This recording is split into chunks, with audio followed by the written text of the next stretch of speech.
Apa yang dimaksud dengan tiupan sangkakala? Apakah sangkakala itu?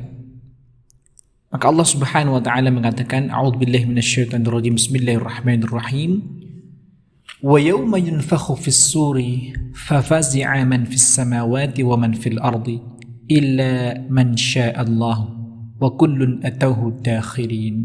Kata Allah dalam surah An-Naml 87.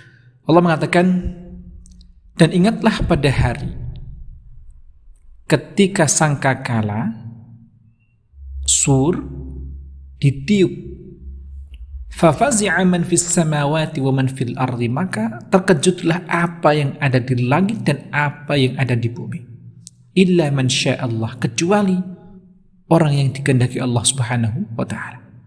Wa kullun atauhu dakhil, dan semua mereka datang menghadapnya dengan merendahkan diri kepada Allah Subhanahu wa taala. Wa qad sammahu Allah taala aidan an-naqur. Allah juga menyebutkan istilah yang lain selain kata sur sebagai sangkakala, yaitu kata an-naqur. Di dalam surah Al-Muddathir ayat 8 Allah mengatakan fa idza nuqira fin naqur. Naam.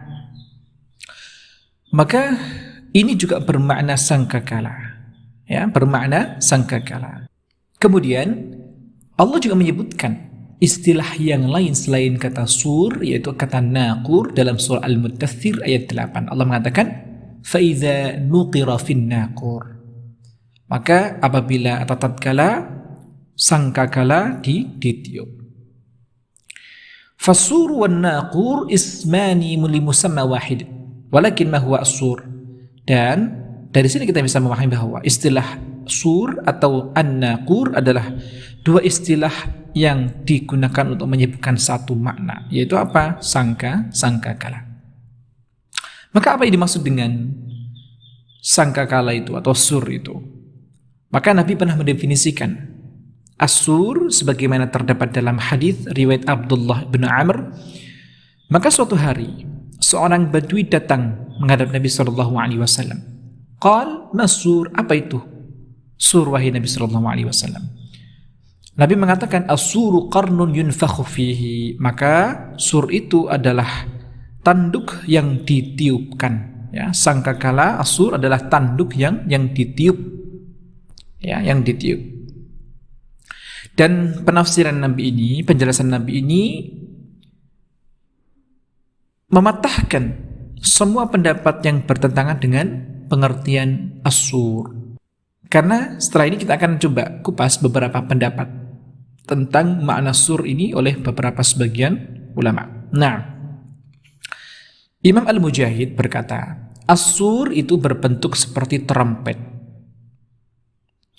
Sebagian orang berpendapat as-sur itu adalah bentuk plural dari kata surah, yaitu gambar atau bentuk. Jadi maksudnya adalah Allah akan meniup bentuk-bentuk dan jasad-jasad manusia.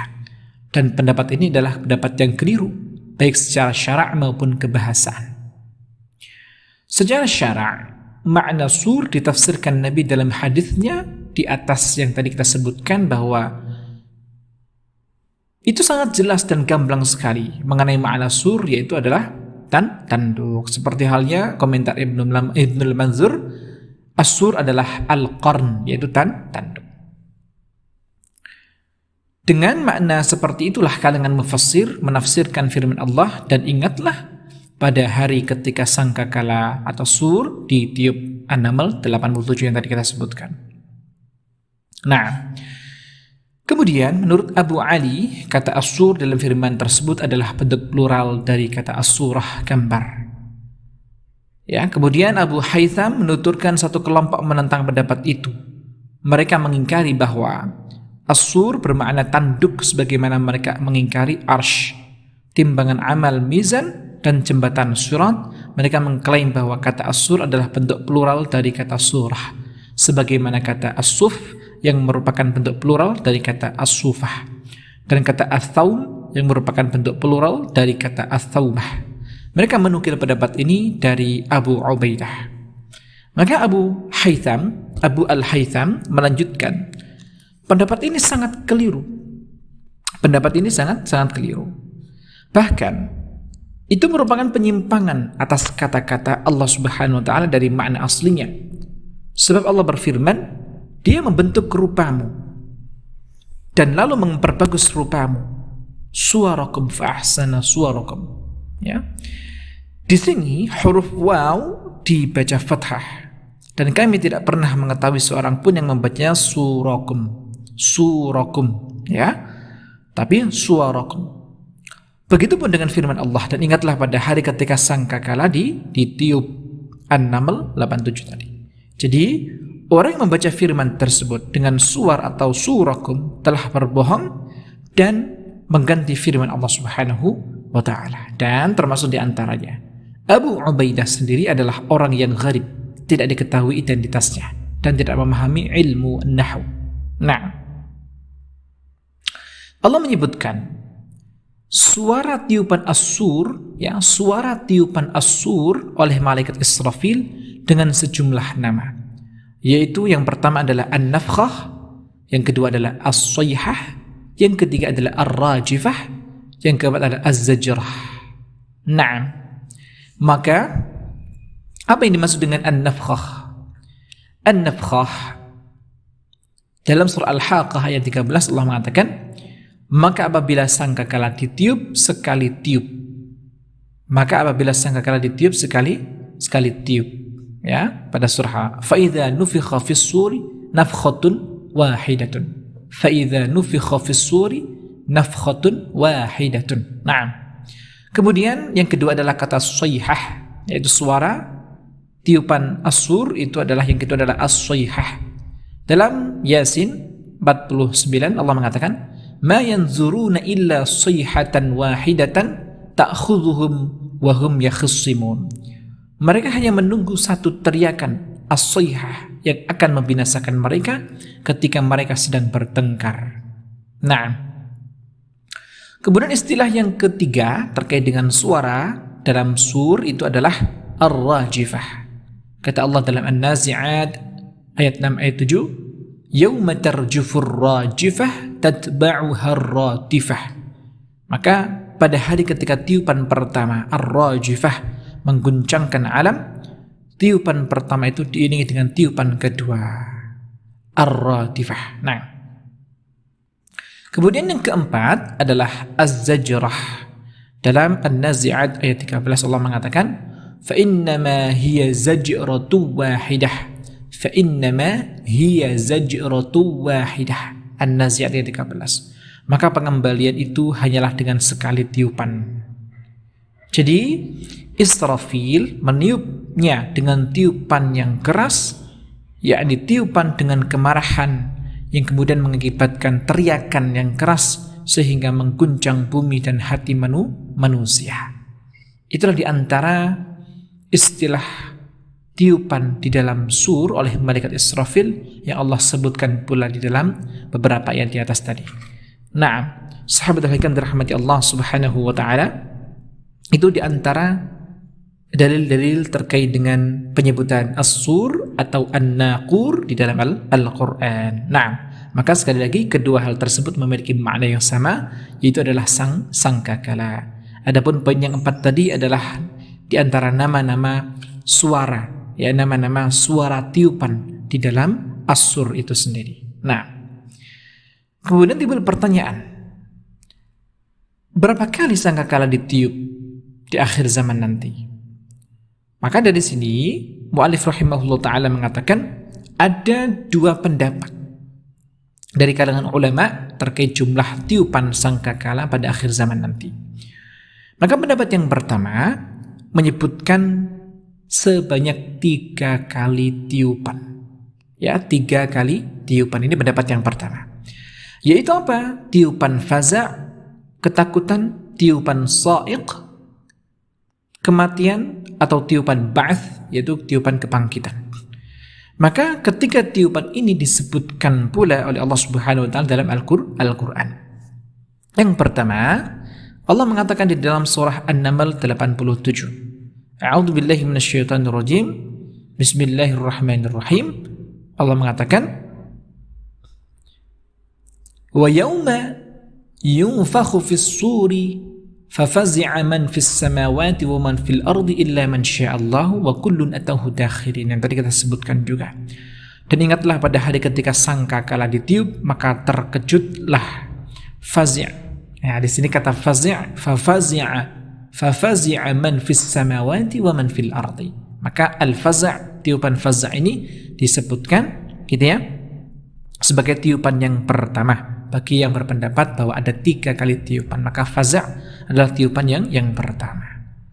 Kemudian di dalam ayat yang lain, wa qala ta'ala wa nufikha fis suri fasa'iqa man fis samawati wa man fil ardi illa man sya'allah. Maka dalam konteks yang kedua ini, ayat yang kedua ini ya dipakai redaksi fasa'iqa.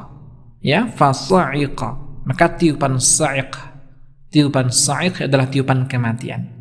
Illa man sya'allah, maka hanya orang-orang yang kemudian Allah kehendaki, ya, kecuali orang-orang yang Allah kehendaki.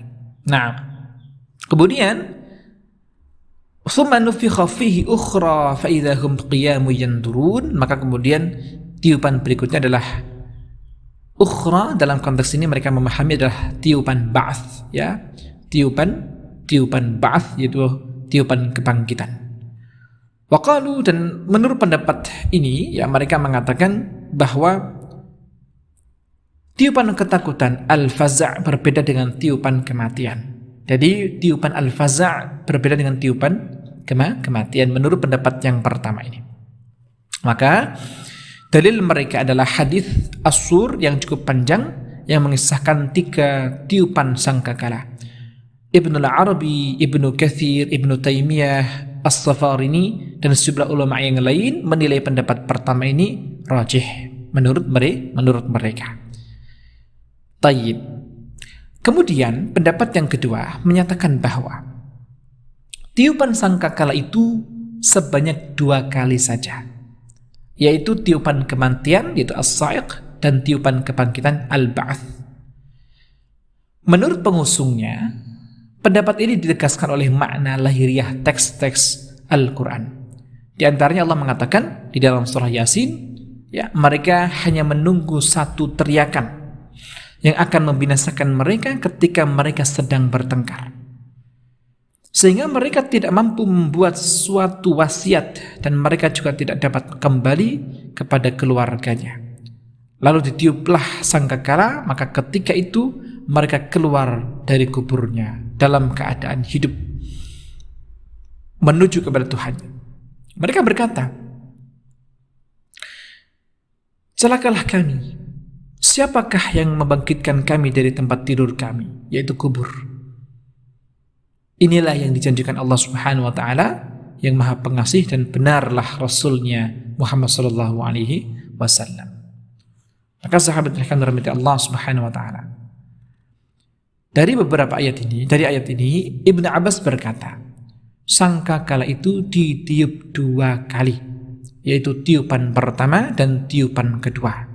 Dan demikianlah juga pendapat dari Imam Al-Mujahid, Al-Hasan, dan Qatadah, begitu juga Ad-Dahaq, dan yang lain-lain. Hal ini disebutkan di dalam tafsir Ibnu Katsir. Nah, maka sunnah Nabi juga mengisyaratkan pendapat serupa, seperti halnya riwayat dari Abu Hurairah radhiyallahu anhu. Nabi pernah bersabda, jarak waktu antara 2 tiupan itu 40. Maka orang-orang lantas bertanya, wahai Abu Hurairah, 40 hari?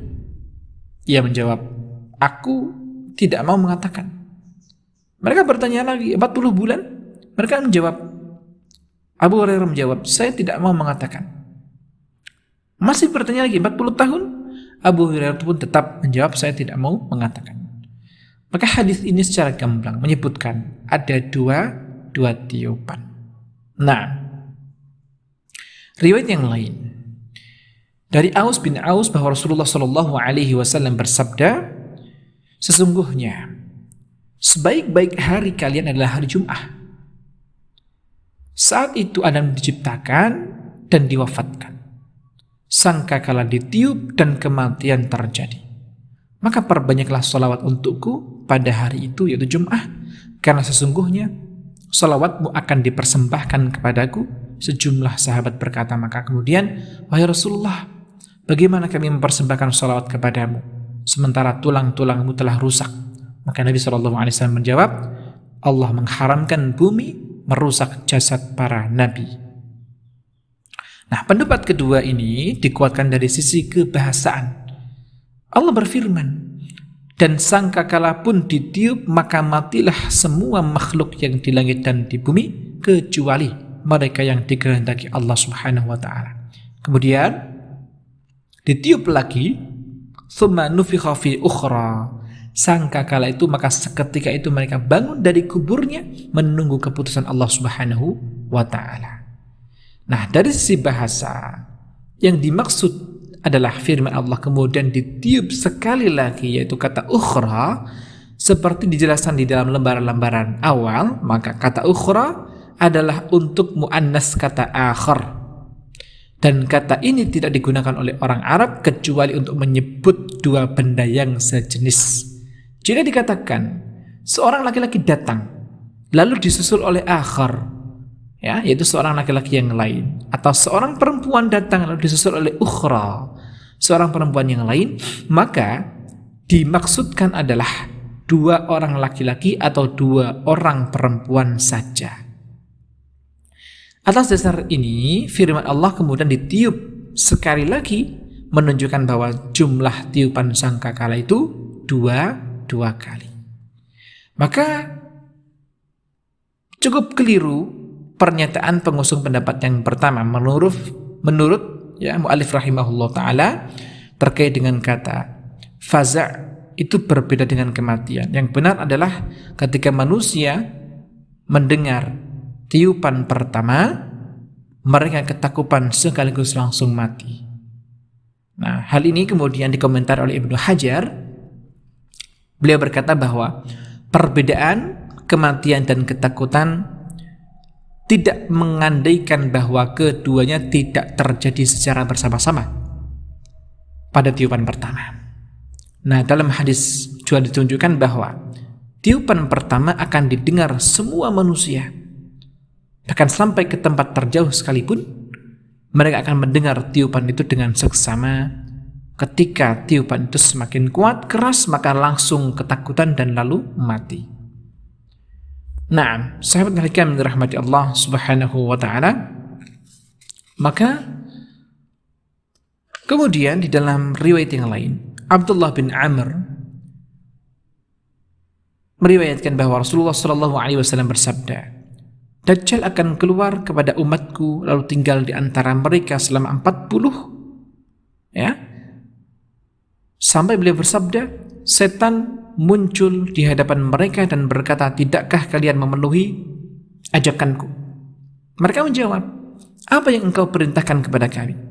Lalu setan memerintahkan mereka untuk menyembah berhala, dan mereka dalam keberlimpahan rezeki dan kemakmuran hidup. Ya, ini adalah fitnah.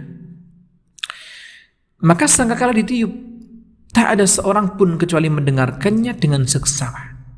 Dan orang yang pertama kali mendengarnya adalah laki-laki yang tengah memperbaiki tempat minum untanya. Laki-laki itu pun langsung mati, begitu juga semua orang. Kemudian Allah mengirimkan hujan seolah seperti gerimis atau embun. Dan dari hujan inilah timbul jasad-jasad manusia. Sangkakala ditiup lagi dan tiba-tiba mereka berdiri dan saling memandang. Mereka diperintahkan, wahai manusia, berjalanlah menuju menghadapi Tuhan kalian, dan tahanlah mereka di tempat pemberhentian, karena sesungguhnya mereka akan ditanya. Surah Shafat ayat 24. Maka sahabat hikam dirahmati Allah Subhanahu wa ta'ala, bahwa konteks pembicaraan dua ayat berikut adalah menunjukkan bahwa keduanya, itu tiupan ketakutan dan tiupan kematian,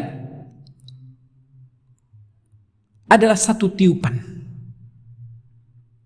Dan sangkakala pun ditiup, maka matilah semua makhluk yang ada di langit dan di bumi, kecuali mereka yang dikehendaki oleh Allah Subhanahu wa ta'ala.